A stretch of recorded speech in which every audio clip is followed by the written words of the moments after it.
This is Fam Electric Ghost, and we're live on the air with Sylvia Worsham for the first time. Thank you for being on the Fam Electric Ghost podcast. How are you doing tonight? I'm doing wonderful. I hope you're doing well.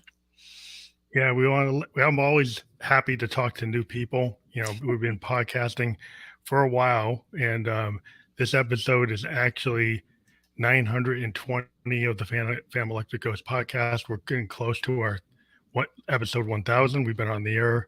If you track us on Apple Podcasts since 2016.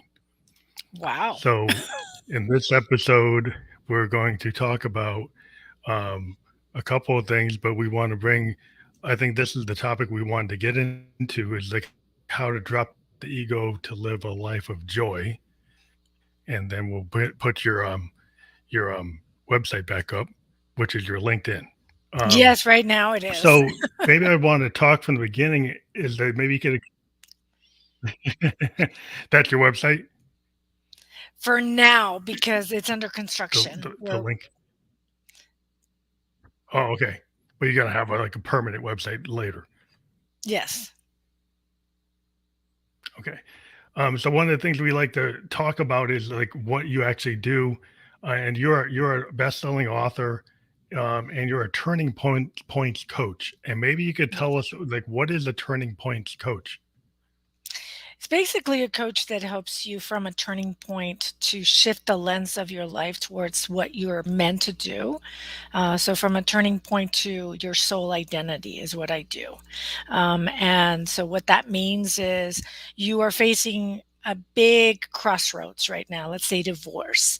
And I'm going to take you from that spot of fear and I'm going to help you journey through fear to the side where joy is waiting and where your soul is waiting to light your path, if you will. So I help you from that point to the identity of your soul, your divine soul's purpose. And so that's what I help guide women do.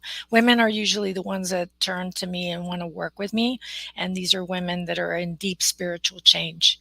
And I help them turn inwards and listen to their intuition instead of the noise of the outside world, which is where a lot of us tend to listen to a great deal of the time.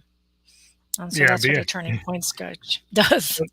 that's interesting because being I'm a musician, I'm a podcaster, I'm a producer. I deal with a lot of creative people, and one of the things that happens is like you mentioned like you in your write up that you like to have people become like the best versions of themselves. Yes. And when you're a producer, that's kind of like the goal.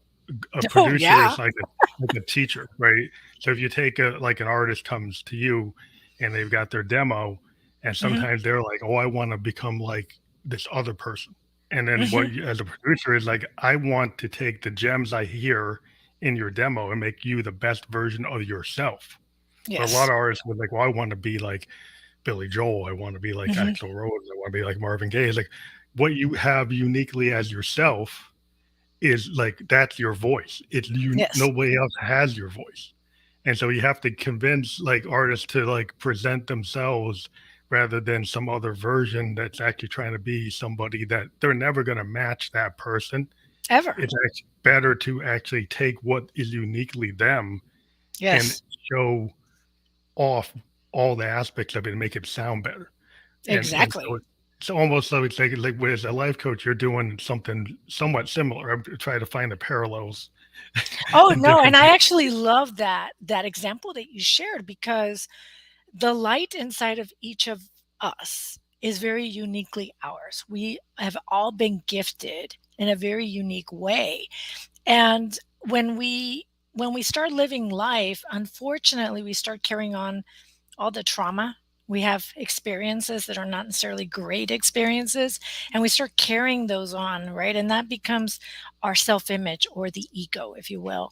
And we start projecting from the ego a lot of times of who we are, but that's not who we are. Who we are is our soul identity, which is our light, our unique gifts. And so, as a turning points coach, what I help do, much like a producer helps a singer do, is I help pull out that light and show it to them and say, this is really what you're aiming for.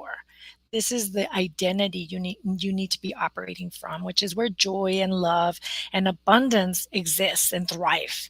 Right now, you're in fear and scarcity, and but we need to journey through the fear and not skip over the fear, because the fear teaches us a great deal about ourselves and about who we want to be, because it provides that contrast to the life that we Mhm. crave and we want and we desire. So I actually loved your example. It was really unique, and I thought that was so neat. Yeah, you're right. I'm kind of like the producer as a turning Well, point. yeah, that's the whole thing is a lot of times what you'll find is like artists on stage, they appear very self-confident. They fear there's Yes. almost like this other version of themselves, and it's very theatrical, and you're like, "Wow." But you find out, like, after they're off the stage, they're not like that. Most of the No. time, they're very like, they can be a very obsessive, very insecure, Hmm. needing people to kind of build them up, and it's like, wow, that's almost like a totally different person. And Yes. when you're working with them, you see this like other version of themselves. And I was always into poetry. I was into Victorian poetry, and I Uh-huh. like the Victorian poets always had this kind of like the looking glass and this idea of the other you, and and being infected by the muse. And I was like always into like Blake and Tennyson and Wordsworth, and the fact that they would have all these layered meanings, but Hmm. under it was the truth. And then like Hmm. you end up dealing with people and they have these beliefs that they think are truths. And it could be like, oh, my parents never thought I was good enough. And you'd be surprised, like they're still carrying that. And Of it's course not they are. that's not a truth, but that you think it is. And then you have Well, to you kind of make them unlearn it. it's true, because you touched on a very good point. It's what they believe about themselves, and limiting beliefs form very early on, and they form after a significant emotional event. So, and we carry those beliefs in us and we project them, and that's who we end up becoming. But that's not who we are. That's not how we weren't born that way. We experience life that way. And so that's why you have a lot of life coaches out there now, because there's a huge necessity for them to help identify those belief systems that are not necessarily helping you thrive at life. They're limiting your amazing capacity as a human being. They're dimming your light, if you will. So our job is to go in there, search for what is at the root of what's causing you to project that self-image that's not necessarily in your best interest, and identify and uproot and shift, right? Because we can always shift that belief. Instead of believing we're not enough, which a lot of people find themselves in, they can shift to I am enough. I'm more than enough, right? And operate from that space, and then start projecting from that space. You start to create an abundant mindset. That's what we call an abundant mindset. But it takes time. It takes time and it takes practice, because it took us time and practice to be negative in our way of thinking. So it's going to take time and practice to deprogram that Yeah. negative mindset. That makes sense. So your story is kind of miraculous in its own sense because you transformed yourself, right? And Yes. from being in like the corporate world to being more of a self starter, to like running your own business, going into a different kind of creator space. I Yeah. look at like mentors and life coaches.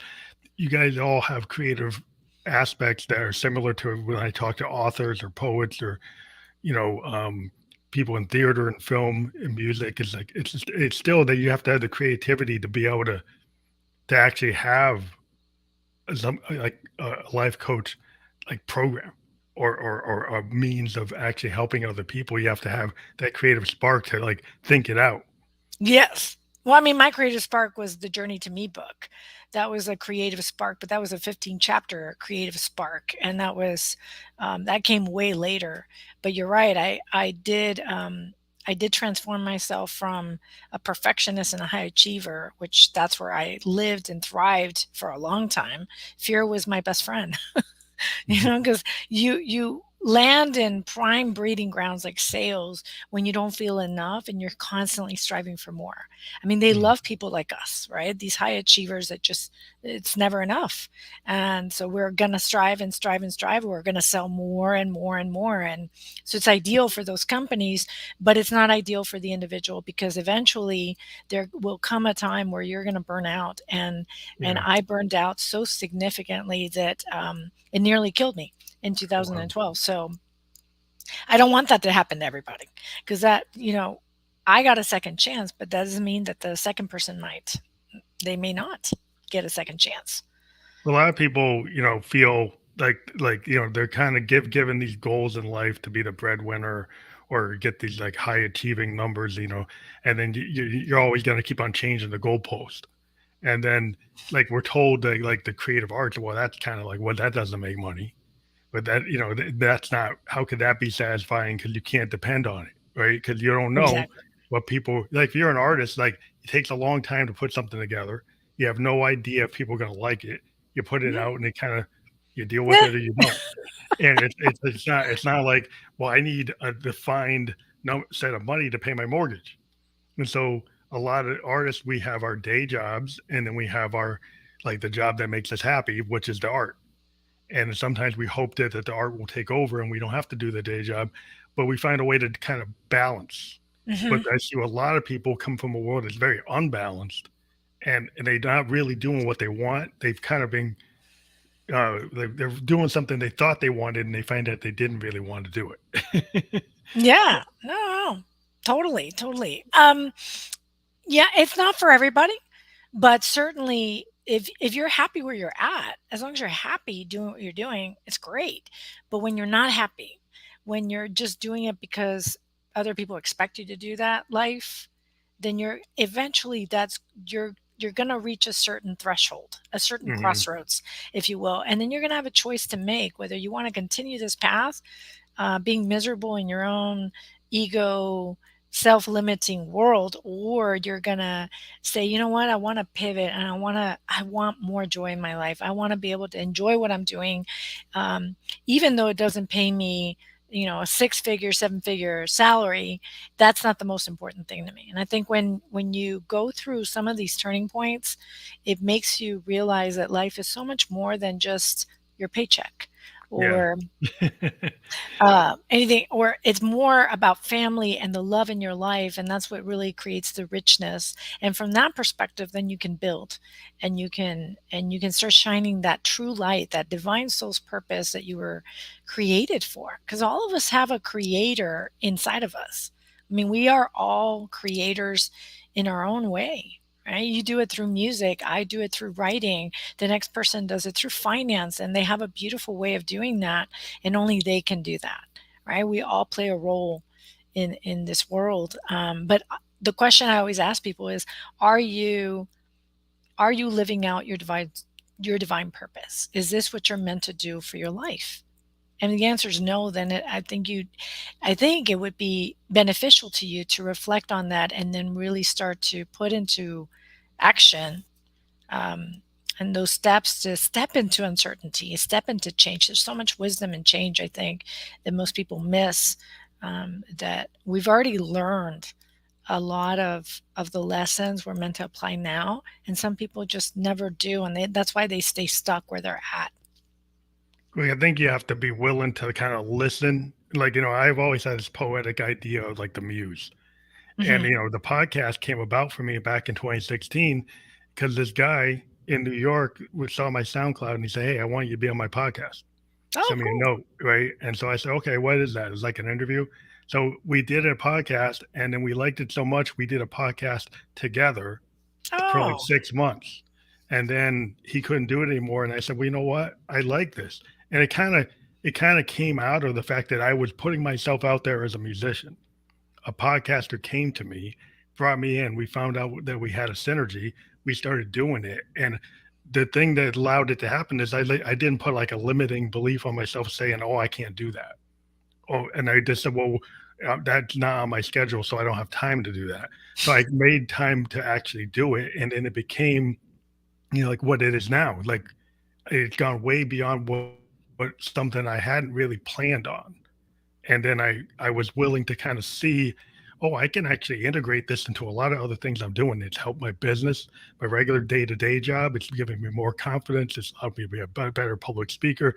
And it wasn't something I actually had it on a life plan, but it ended up fitting into my life plan.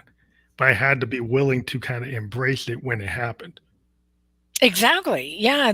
I think you brought up two very good points. One is you were open to it, and that openness allowed you to receive that opportunity and actually act on it, right? Number one. And number two is you didn't limit yourself. You didn't say you couldn't do it. And those are very powerful statements you made that I really want to bring to light, because belief is at the root of who we become.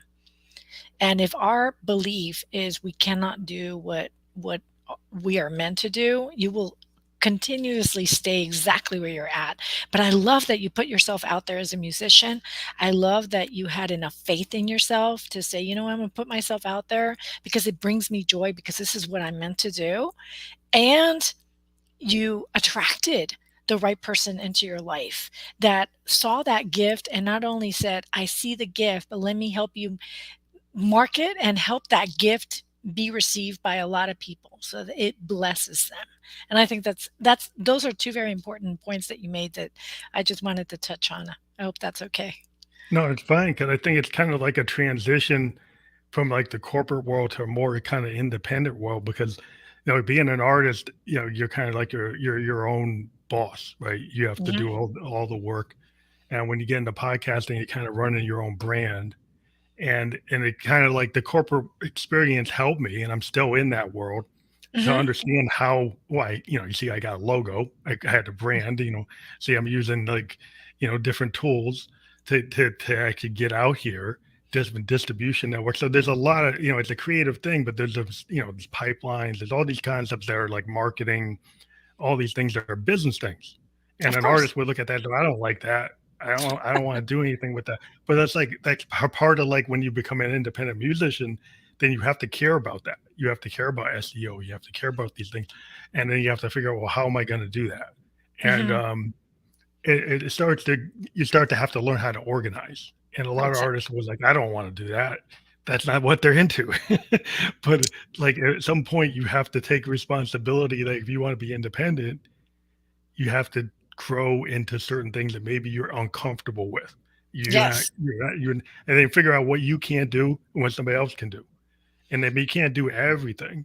So you figure out like what you're good at and what you're not good at and where you need to ask help. And like you can go to a life coach, go to a mentor, go to an accountant, go to whoever you need that you can't do that thing.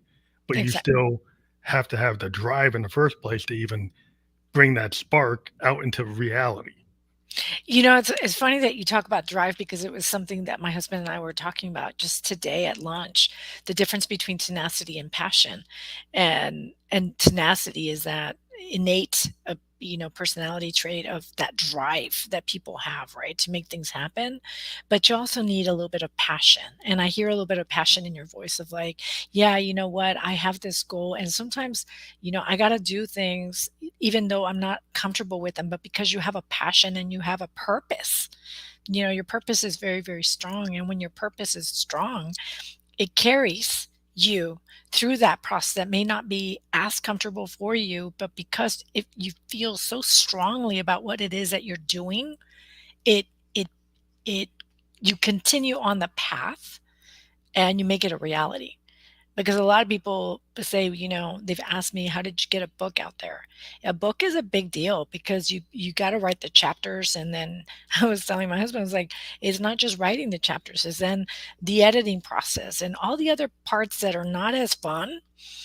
So I can Yeah. understand the artists when they say, well, I've produced my work, right? Like I've written the words and I sing the words, but I don't want to do what, the rest. But like you said, it's your project, and so you have to be intimately involved in the process, whether it's comfortable or not, because ultimately your message needs to be packaged in a way that's going to be well received by those that you're intending to transform with your words, right? So as artists, I think it's important for us to realize that, and when things aren't moving or we're stuck or something, it's to reevaluate why we're doing what we're doing and Yeah. to make that stronger in us. When people have asked me, why do you do what you do? I said, because it's God's plan for my life. And when you receive a second chance at life, you kind of feel like you owe it to the guy, who gave you the second chance to really fill out that purpose in a very big way. And that's why I'm out there with my message day in and day out on podcast interviews and sharing as much value as I can to help others through the journey. Well, I think, yeah, being, one of the things that empowered me is I went through this kind of crucible moment, like you were alluding to. Is like when I was 27, I had a level 3 sarcoma. Ooh, And I went through a bunch of treatments, like with my oncologist and stuff, and I beat it. And that was when I was 27. I'm 55, so I've been cancer okay. free since 27. But Yay. but it was like that was this thing that made me. There's like the pre-cancer me, and there's the post-cancer me. The pre-cancer me had like certain ceilings I put on myself and things I was scared of doing. That Hmm. once I beat cancer, then I was like, why should I be scared of going in front of people and singing a song? Because I Yeah. beat cancer. It's like, why should I be scared of trying to do like travel? I lived in Japan for 2 years, and before cancer, I would have never done that. So there, what opened it up was like this kind of less fear, and I still have fear in life, but I had less Hmm. fear than what I had because I was willing to do things because, hey, I beat cancer. So I felt like I need to get this stuff out because I kind of got this new lease on life that like I need, to go out there and just not be scared of just being who I was and actualize what I was in my head and make it happen. And you don't have to have that kind of thing happen to you, but sometimes something has to get you to the point where you make the decision where you weren't doing something and now you're doing something. Yeah, and like you said, it doesn't have to be drastic. You don't want near death experience because I had a near death experience just like you're describing, but you don't want that for everybody because like you said, you and I got second chances, but the next person may not, depending on how advanced they catch it or not advanced, I mean, anything can happen, right? So, um, but really anything can be viewed as a turning point. It could just be even a loss of a job that you thought was yours, like a promotion at a corporation. That is a turning point right there because now you have a choice. Do you want to continue on the path that you're on, or do you want to shift, pivot, Mm, if you will? yeah, yeah, And or you're going through a divorce, or even just you've stepped down from a corporate job into a stay-at-home parent. That's also a transition. That is a very common transition for a lot of parents out there, and it can really cause some havoc there, yeah, some identity crisis because if you tie your significance to the size of your paycheck, and then all of a sudden you don't have a paycheck, what is yeah. that going to do to your It's gonna work? deflate your ego big time. Yeah, it's gonna deflate that belief that you've carried for so long that really isn't serving you anymore. So I think it's really a combination of things in that you have choices. And sometimes we choose to operate from our programming, from our ego or our self-image, and sometimes we choose joy and we say, you know what, I'm going to walk into the uncertain path because that is where I'm being pulled to step into, and I'm going to have faith, and I'm not going to limit myself anymore, and I'm just going to have faith that everything is happening in my favor. And the But more you believe it, the more you step in there, and the more the path gets revealed to you at times. And I know it's happened to me. I'm sure it happened to you too. The more you stepped confidently into change, the more the path revealed. yeah, because I mean, I used to be when I stepped in, like, different stages. Like after the cancer, I got back into biking to get my health back up. I got into mountain biking, kind of built a frame from my bed, had parts sent to me as I was recovering, and then I went on a trail and built myself back up, and then used that as a way to kind of measure my physical capability of being able to get back on the trail. But then the other piece of it was just, uh, you know, looking at what I wanted to do as an artist and not being scared to go in front of people and show people work. And, even if it was different, it wasn't what's going on. That's kind of hard because a lot of times people are told like, well, you're not Jimmy Page, you're not Jimi Mhm. Hendrix, you're not this. So why do you even have a right to do it? Because people think it's like you got to be exceptional to even be an artist, and you can be uniquely yourself.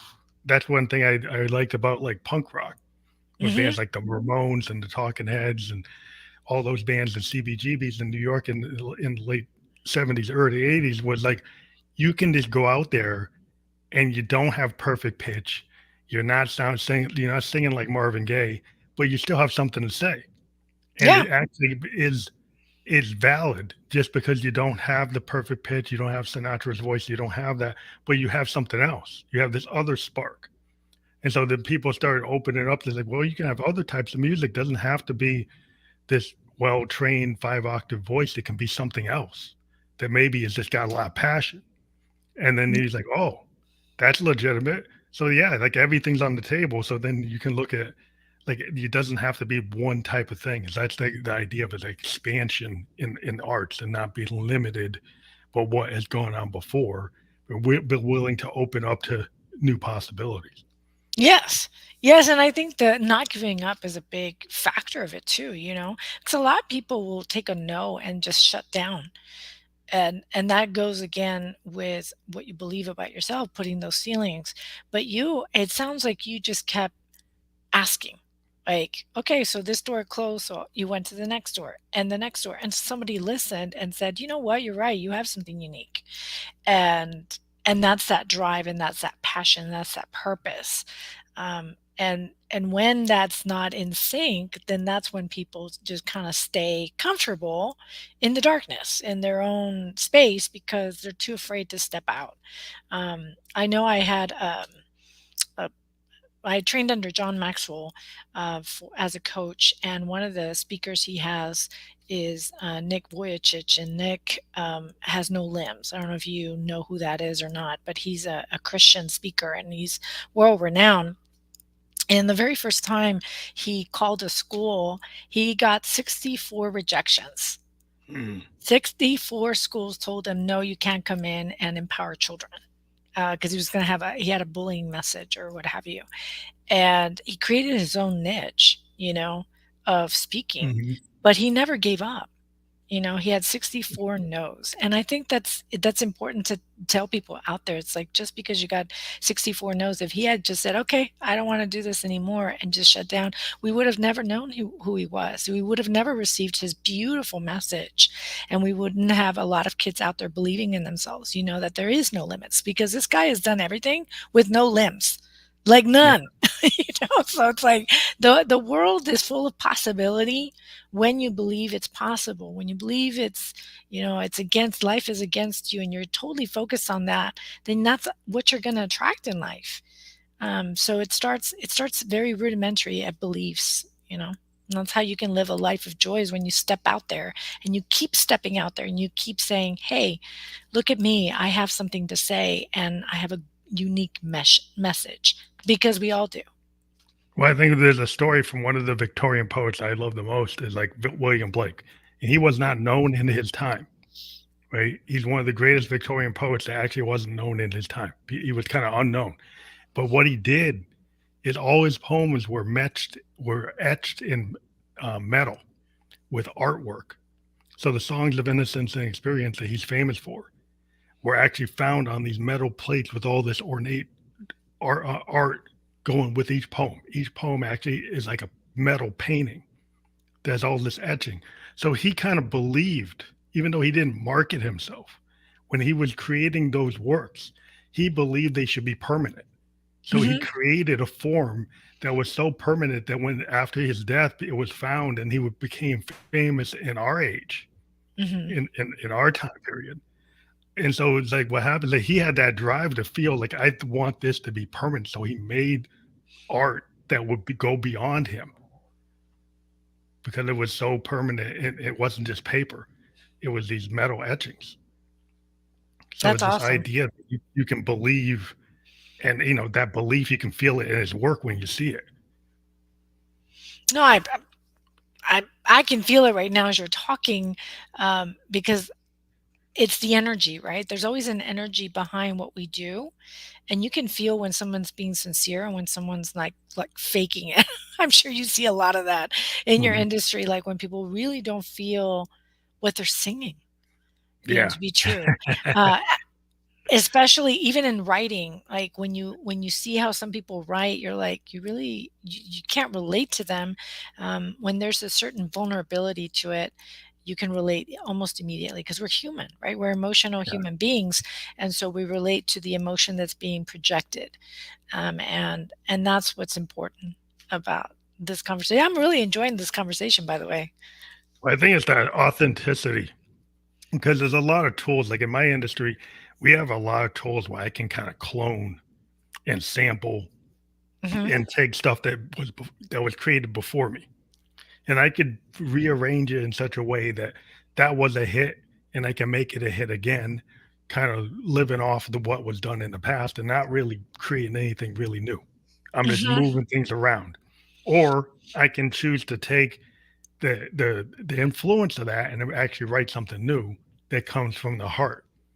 And what I've always, as a music fan and producer, I've always appreciated people who, they might listen to like the great blues people like Led Belly, Robert Johnson, and come up with something like Led Zeppelin. Led Zeppelin used to listen to all those blues guys from the Hmm. Delta.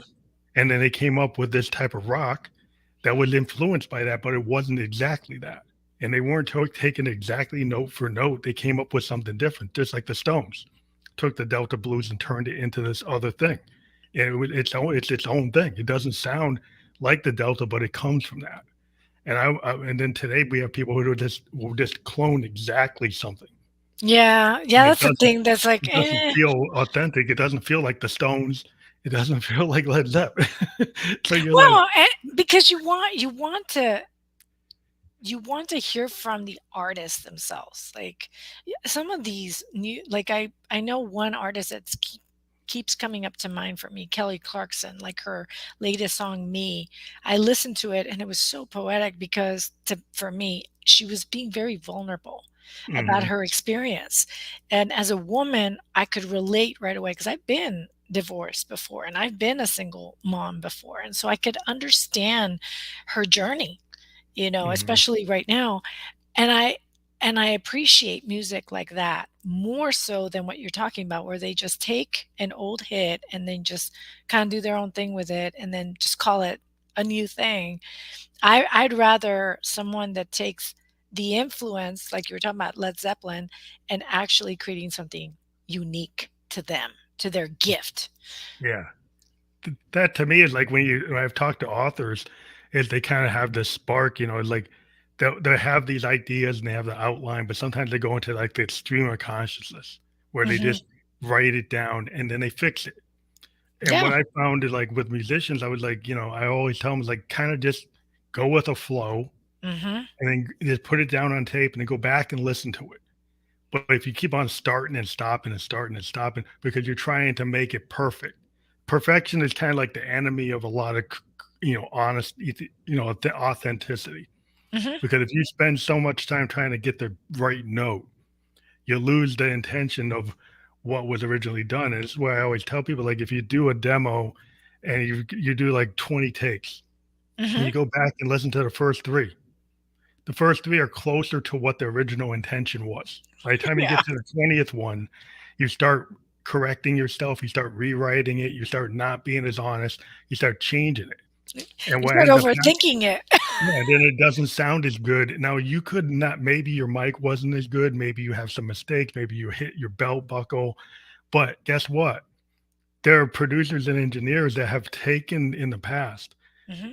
not on imperfect recordings, but because though they had so much feel, they chose those takes instead of the ones that were perfect without the outside noise or other things because it was so much better because where the artist was at that moment was so good, and that's why you have people who help make those choices in the arts that like if it's up to the artist sometimes they'll just wreck it, they'll wreck their own work, and you're like, you have to stop that.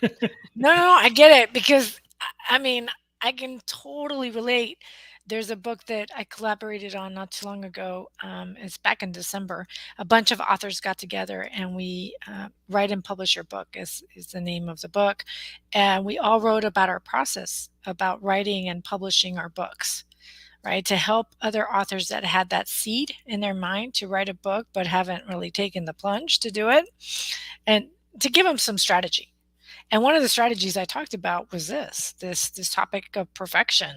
Is like the perfection is like certainty. It's an illusion the mind creates to make us feel safe, right? We want, as human beings, we want to control our circumstances a great deal. That's just a pattern of our behavior, that it was developed long, long ago when we were little kids. And like what you said, I actually can totally relate. If you're trying to write a book, to start and stop and start and stop and start and stop, you're losing energy. Number one, you're losing that whole train of thought that's beautiful, that's a download. In my case, there was a download from up above. So you don't want to stop that flow. You just want to write, write, write, write, write. And at the end, either hire someone that can come in as an editor and say, okay, let me help you with this piece. Mhm. And you can continue flowing through the other chapters and I'll edit. Or you can put it through other systems and get it edited. Nowadays, there's so many systems on the Yeah, computer yeah, that you could do, right? Like self do on your own. And I found I work better with editors, but the point being is that really it's about right. It's very accurate. The first 3 takes are the most authentic, the most genuine because they come from the heart. After those 3 takes is when your ego starts to play with you. Like it starts to make you doubt yourself. That wasn't good enough. You need to do it again. That wasn't perfect. You got to do it perfectly. But that's your ego, that's your self-programming coming into play. And so since our title is How to Drop the Ego and Live a Life of Joy, yeah. here's I one think, way to drop the ego is to interrupt that thought because yeah, you have conscious ability. That's the subconscious mind basically coming into play. I think a Um, lot of people do that. I think a lot of people, they say, well, how does that relate to regular life? Like that third, yeah, that multiple take, scenario. People deal with that every day yeah. in choices that they make. Hmm. And it becomes like, then you have people that say, well, this, you kind of feel it. You get in a room and you feel it. There's some people like they don't care give across that their authentic self. You feel like they're putting a mask on, they're putting another character on. You can feel it. I'm kind of Hmm. like an energy person. I can kind of feel that energy when I see when somebody's kind of coming in and they're showing me this thing. I was like, but that doesn't really feel authentic. It feels kind of Hmm. forced. It feels kind of, and I'm like, like you can feel it, and you're like, versus somebody who's more kind of organic, and you're like, yeah, and you have to deal with the consequence of being negative. It might not, they might say something kind of not well thought out, but that's who they are, and it's like that's what it is. Life is messy, so instead of being scared of what you're saying, you kind of be real. It's like when people say they're real or they're not real. But And give yourself grace, right? Because yeah, yeah, when you're trying something new, I think a lot of people put so much pressure on themselves, like to do, like we were talking about, like to do it perfectly.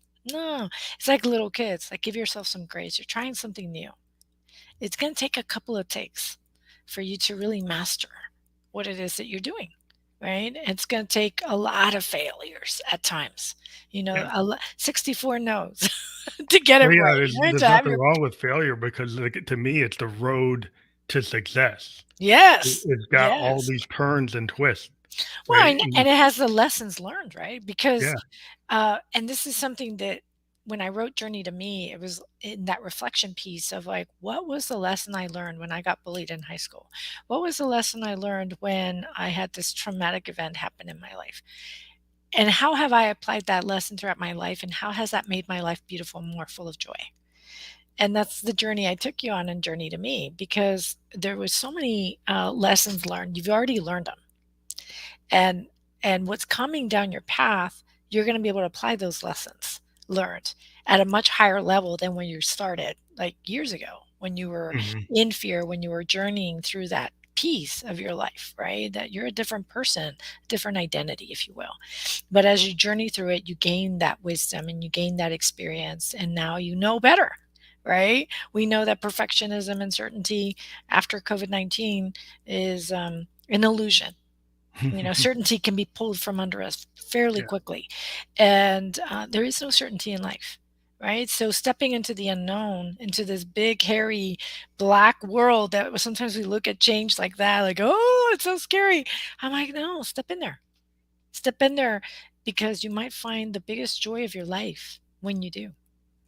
Yeah, I mean, I was a road warrior. I mean, still an IT professional, and I kind of measured like how many airports you've been in, how long you're away from home, and you're doing that job, and it's like after a while, it was like, I don't want the reward points. Like I was just like I wasn't enjoying my home. I was like, I'm doing this job and I'm not at home. And then the COVID came and it kind of changed the whole thing. So I didn't have to do it. And Uh-huh. then I could actually do everything here. And it gave me the time where I wasn't in the airport, not in the Uber, not, Hmm. in stuck in traffic, where then suddenly I could do my passions. I could do my music more. I can in my home studio, in my bedroom, I can write instead of being in the airport. Um, so then I started to feel like, wow, would I ever really want to go back to that? It's like, no, I really don't want to go back to that kind of world where I was doing that because I've been able to do it without doing that.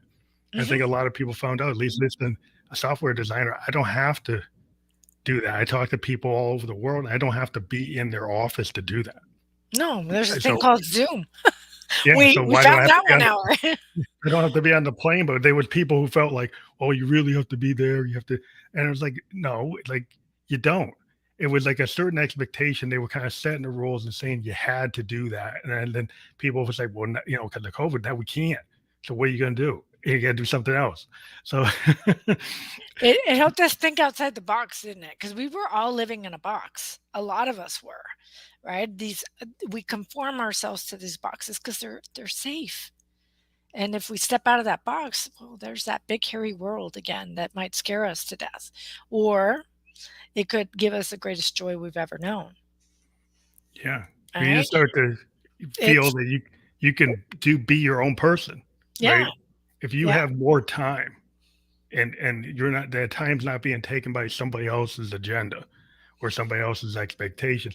Now you have time to be creative as a human being, and you can go and do what be an author, you can be a writer, you can be a speaker, you can be a life coach, shaman, you can do whatever. You can choose to do what you were supposed to do, right? Hmm. And not what the corporate world says that's the measure that you need to get seven figures and have your stock bonus and do this and do that. But it wasn't making you happy. You're going to the psychologist and you're like, hey, I got my Lexus, I got this, but I'm not happy. Why aren't you happy? Because you're not really doing what you want. Well, and you made a very good point. Uh, Outside things, while they're beautiful, like Alexis, they're not going to give you the happiness you're seeking because the happiness exists inside of you. And that was a lesson that took me almost 40 years to learn,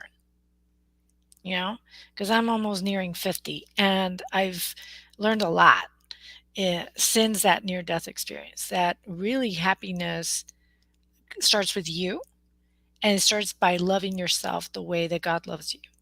Mhm. From that, for me, that's the definition of self love. Love myself the way that God loves me, see myself the way He sees me, which is perfect in His way, right? Built perfectly in His image.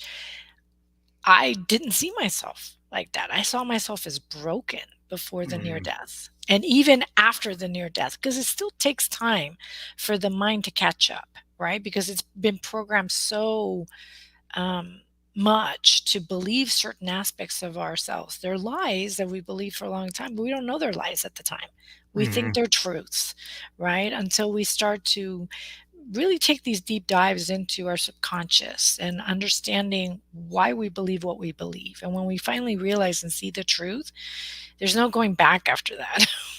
Once you start to really understand the concept of self-love and understand the concept of your light and the purpose of why you're here on earth, and you start aligning everything to that purpose, life seems very different after that.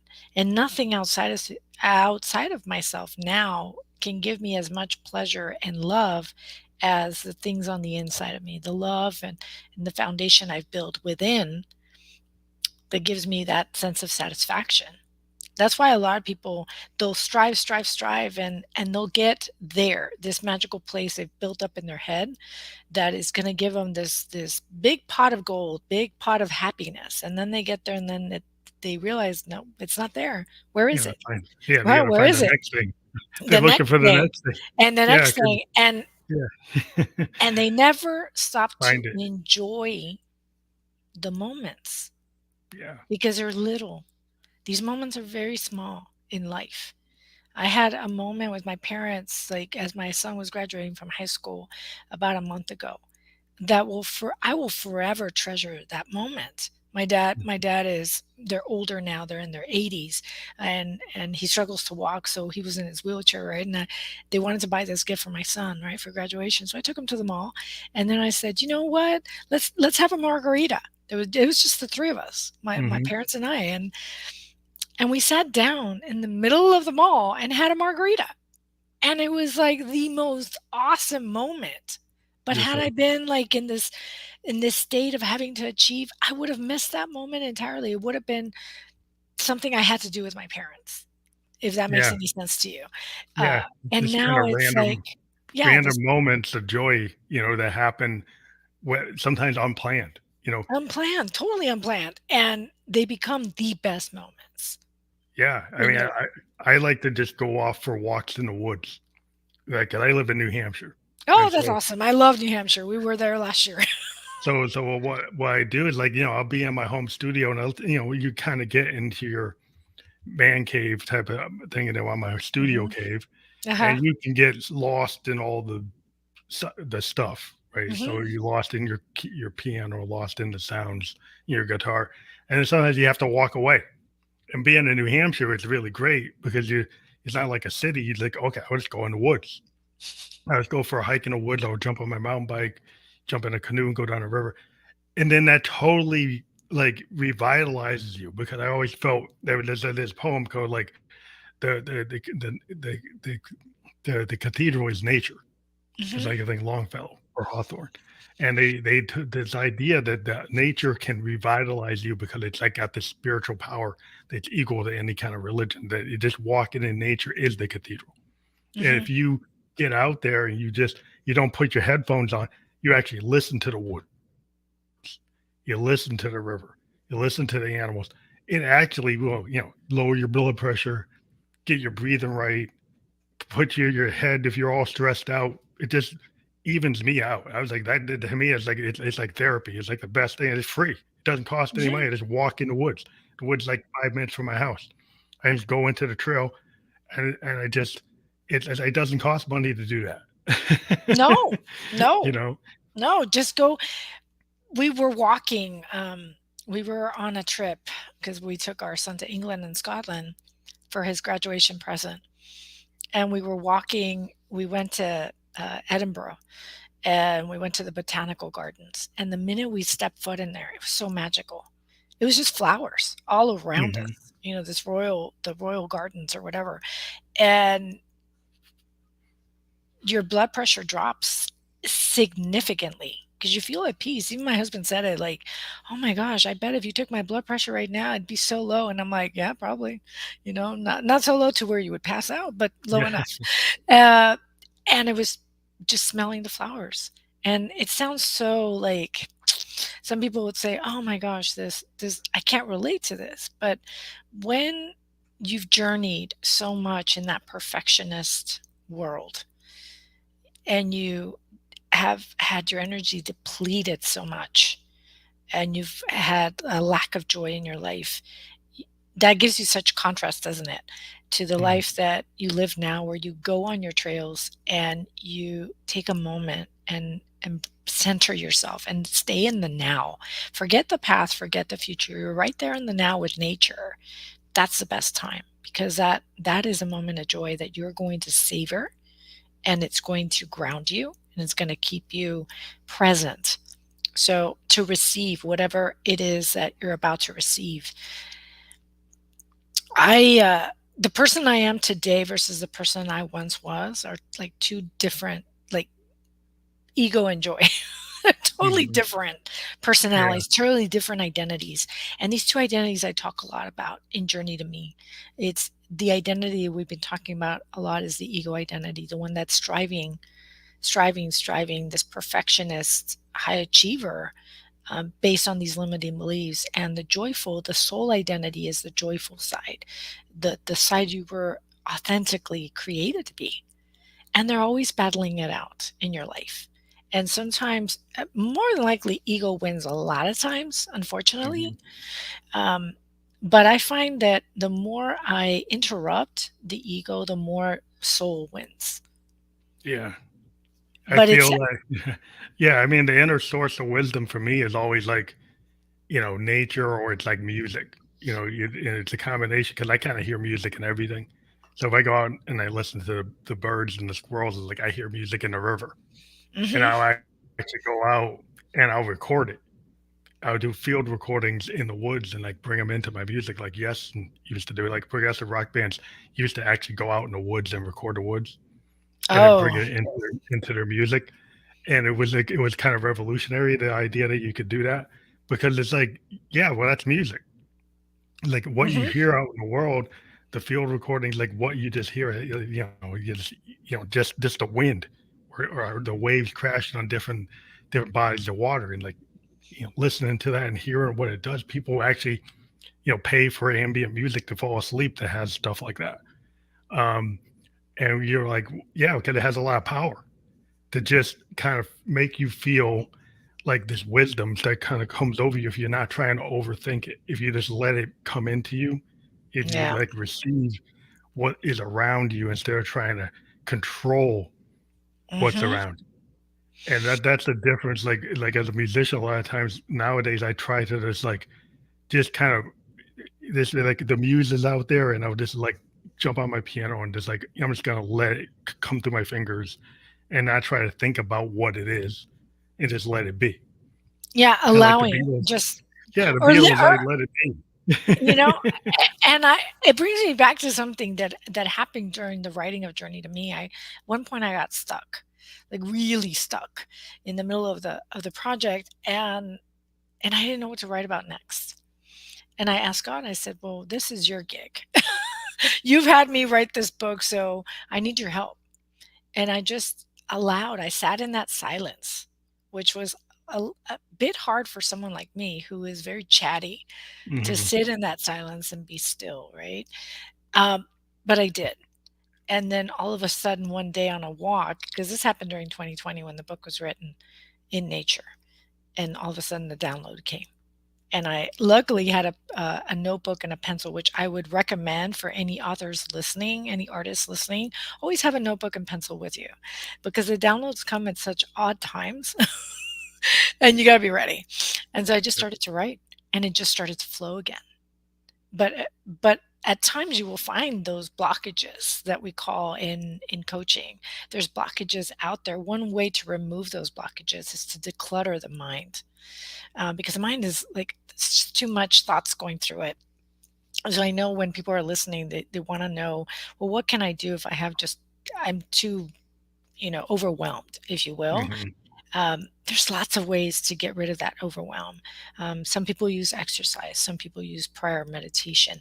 I use writing to just declutter. I just declutter my mind of whatever's in my head. And I'm just in a notebook with pencil and I just start writing whatever's coming to me to declutter. And what I do also is meditation. And I've done meditation since 2020. And some people are like, I just can't sit still. I don't know how to do this. And so I just tell them, it's like, it doesn't even have to be for that long. It can Yeah. just be for a minute. You just have to build the habit because your mind just needs structure, right? A little bit of structure. So just start with a minute if you can't sit still, um, and start there and just progressively move up. When you master the 1 minute, move up to 5 minutes or four or three or whatever works for you, and build from that. Because the more you do that consistently, the more you're in the now as opposed to in the past or in the future. Yeah, And in the now is where you create. That's where your creation really occurs, is in the present moment. Yeah, I mean, I practice a Buddhism that we actually do a chanting kind of meditation, and Hmm. it's a daily kind of affirmation type of thing where you actually you kind of speak out what you believe, Hmm. and you make it, what's inside you bring out, but you also kind of do a breathing exercise, and it's kind of like Tai Chi in a way. It's a form of Japanese Buddhism, Nichiren Daishonin Buddhism, but it's old, but it's just what it does, it just centers you, it calms you down. It's kind of like walking in the woods, Hmm. and it just gets your breathing right, it gets your mind right.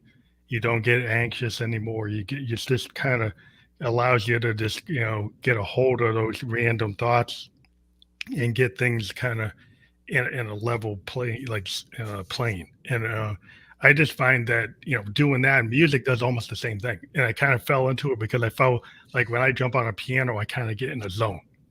If Oh I jump, yeah. yeah, if I start playing my piano, I end up playing it for like 2 hours. And I didn't even know I was doing it, and it makes me feel good. I can't really worry when I'm playing my piano. And I would think if you talk to a lot of musicians, whatever instrument they're on, once they're on it, they're not really worrying about anything when they're playing. It actually just is like a very cathartic. And Hmm. so if people can find the thing that is cathartic for them, And whatever, that's whatever yeah, that is. Like, and I also play the piano, and for a long time I used it as my go-to to just relax, because you're not thinking, you're right. You're just being, you're enjoying. That's what it is. And for me, music is the same way. If I'm very altered, like if something really bothered me or what have you, at times to interrupt those thoughts from really becoming these big, massive feelings, I will play music. I will play music and I will get back into that joyful state, because there's always choices that you make in life, whether you realize it or not, you're making a choice, and I this is something I've shared with my family, I've shared with in the book, but at the end of every week, I used to be this really negative person. I used to always be focused on the negative, and everything was happening to me instead of for me. And so one strategy I used for myself that really helped me move past that and shift over to the side of like joy was, at the end of every week I would write down all the things, all the beautiful things that I got to do, and all the negative things that had happened, any fights with my husband, fights with the kids, or anything like that. I would just release it to God, right? To my higher source, right? And that's different for everybody. So whoever that is for you, or whatever that is for you, release it to that, and just let it go. Completely let it go. And I found that that was very, very beneficial, because it allowed my mind to focus on all the blessings I was given throughout the week. And there's so many. And yeah, there were so many blessings. We miss them though sometimes because we're so focused on what we didn't get, yeah, that's the and problem. that's where I think most people get stuck. They get stuck on the things that they wanted that they didn't get, or the Mhm. expectations that they had that they didn't meet, and don't actually, and they kind of, yeah, spend them too much time being hard on yourself for the things that you think you failed at, where Yeah, you're not really uh, patting yourself on the back for the things that you actually succeeded at. You yeah, know, like, and there's small wins. I always, yeah, small wins all the time, and I people don't count them. no, they don't, because the mind is so intent on the negative. That's why in your chanting, you're probably affirming, you're using I am statements, and you're affirming, hey, I am this person. Because if you say I am not, or I'm not, the mind will focus in on the not piece. And that's where people get stuck, right? I've Yeah, gotten stuck there yeah. numerous times. That's why I recognize it very quickly in others, and I know that journey, and I know what it feels like to be there. Um, but you don't have to. You really don't have to. You can choose joy at any moment in your life.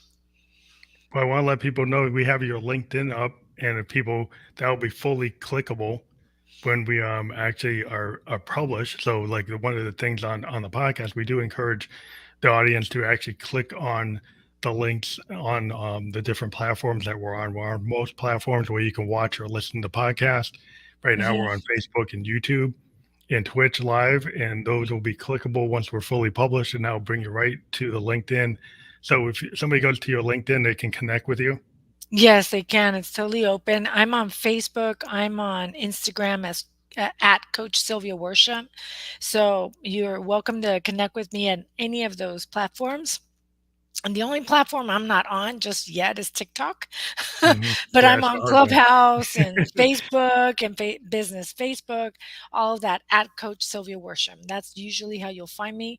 And so if you're not on LinkedIn, if you say you're not a professional, which is what the professional webpage is for LinkedIn, then Facebook, you can always find me there. And I'll be willing to answer any questions on anything that came up during this interview or beyond. So. That's always awesome, to have that further, dive, and I always encourage people who listen or watch the podcast to do do check out the links, because then you can connect to the guests that we have on the show, and get, if you're interested in the things we've talked about, you can follow up with Sylvia, and that's always a cool thing. That's why we do the podcast, because it's a long form. We introduce you to our audience, and people, get to know who you are from this more than 15-second thing that today people don't really get to do what we do with the podcast. We try to give you a little bit more than what you get in a Mhm. normal social media. With like the 30-second, Yeah. 90-second reel doesn't really show you who somebody is, but hopefully tonight you've gotten a good picture of your approach, and we appreciate you being a guest on the Family Electric Ghost podcast. It was a pleasure being here. I really, truly, truly enjoyed our conversation. It was very inspiring. Thank you very much, and have a great night.